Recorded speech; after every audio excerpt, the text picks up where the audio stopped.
are the taste lab of the Hebrew University. We're studying the sense of taste. There are 5 basic taste modalities: salty, sour, sweet, umami, which means yummy, delicious, ta'im in Japanese, and of course the bitter taste.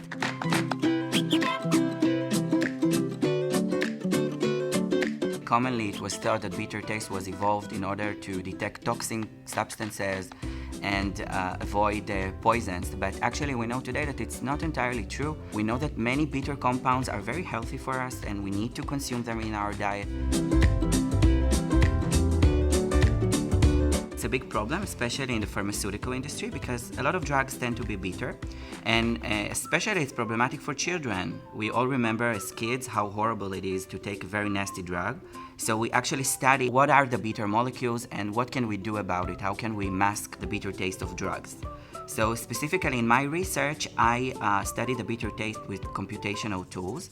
So I use methods from computer science and drug discovery to study the bitter molecules, to study the bitter taste, and actually predict in advance which molecules will be intensely bitter and which receptors will be activated by these molecules. I use my algorithms, my computational predictions, then I give it to Lior. Lior can check this in cells. So in my research, I'm working with cells. I'm growing cells in our lab, and in my cells I can express the specific taste receptor that I want to study. I can detect whether the receptor is activated by a compound, so I can determine whether the compound is bitter or not bitter or extremely bitter. The next step will be to give it to pharmaceutical companies to incorporate them inside the pills, and then the kid could swallow the drug and it will be less bitter. And we can actually use this combination of big data and experimental